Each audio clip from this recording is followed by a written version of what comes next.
ഞാൻ ഉൾപ്പെടെയുള്ള സ്ത്രീകൾ ആഗ്രഹിക്കുന്നത് എന്തായിരുന്നു എന്നറിയാമോ?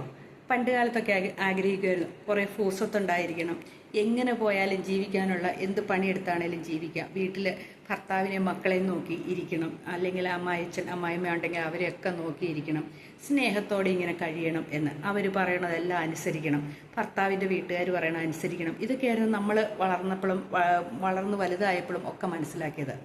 ഇന്നത്തെ പെൺകുട്ടികളായിട്ടുള്ളവരോട് എനിക്ക് പറയാനുള്ള എന്താണെന്നറിയാമോ? നമുക്കിതെല്ലാം വേണം, എല്ലാവരെയും സ്നേഹിക്കണം. പക്ഷേ ഒരു കാര്യമുണ്ട്, നമ്മൾ സ്വന്തം കാലിൽ നിൽക്കാൻ ആദ്യം പഠിച്ചിരിക്കണം. സ്വന്തം കാലിൽ നിൽക്കാനുള്ളൊരു ജോലി സമ്പാദിക്കണം, വിദ്യാഭ്യാസം സമ്പാദിക്കണം, സാമ്പത്തികം ഉണ്ടായിരിക്കണം. അതുപോലെ നമ്മുടെ കൂടെയുള്ള പാർട്ണറെ സ്നേഹിക്കാനും മനസ്സിലാക്കണം. അത് തന്നെ ആൺകുട്ടികളും മനസ്സിലാക്കിയിരിക്കണം. നമ്മൾ ഒരു ഭർത്താവ് എന്ന ഉദ്യോഗം മാത്രമല്ല, നമ്മുടെ കൂടെയുള്ള പാർട്ണറെ സ്നേഹിക്കണം, ബഹുമാനിക്കണം.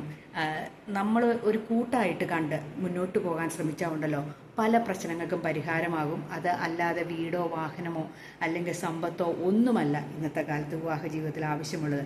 കൂട്ടുകൂടി നടക്കാൻ, സ്നേഹത്തോടെ എന്തവസരത്തിലും ഞാനുണ്ട് കൂടെ എന്ന് തോന്നിക്കുന്ന ഒരു കൂട്ടാണ് ഏത് പെൺകുട്ടിയും ആൺകുട്ടിയും ആഗ്രഹിക്കുന്നത്.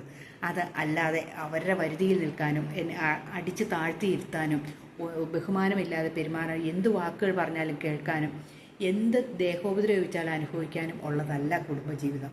ഇന്നത്തെ പെൺകുട്ടികൾ പ്രത്യേകിച്ചും ഇന്ന് ഒത്തിരി മാറ്റം വന്നിട്ടുണ്ട് കേട്ടോ, എങ്കിലും പ്രത്യേകിച്ചും മനസ്സിലാക്കിയിരിക്കണം, അവർക്ക് സ്വന്തം കാലിൽ നിൽക്കാനുള്ള ഒരു വിദ്യാഭ്യാസവും ജോലിയും ഉണ്ടായിരിക്കണം. അതിനുശേഷം മാത്രമേ വിവാഹം. ആൺകുട്ടികളും അതുപോലെ തന്നെ, അവർക്ക് സ്വന്തം കാലിൽ നിൽക്കാനുള്ള വിദ്യാഭ്യാസവും ജോലിയും ഉണ്ടായിരിക്കണം. ഒത്തിരി ആണുങ്ങൾ പെൺകുട്ടികളുടെ ചെലവിൽ കഴിയുന്നവരുണ്ട്. അവരൊന്ന് വിചാരിക്കണം, അത് പണ്ടത്തെ സ്ത്രീകളുടെ അവസ്ഥയിലേക്കാണ് ആ പുരുഷന്മാർ പോയിക്കൊണ്ടിരിക്കുന്നത്.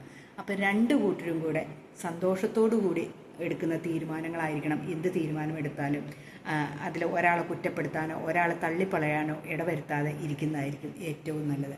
അങ്ങനെയുള്ള കുടുംബജീവിതം എത്ര കാലം വേണേലും സന്തോഷത്തോടെ മുന്നോട്ട് പോയിക്കോളും. പരസ്പരം എല്ലാ കാര്യങ്ങളും പറയുകയും കേൾക്കുകയും ചെയ്യുകയും വേണം. ശരിയാണോ? നിങ്ങളൊന്ന് ചിന്തിച്ച് നോക്കി.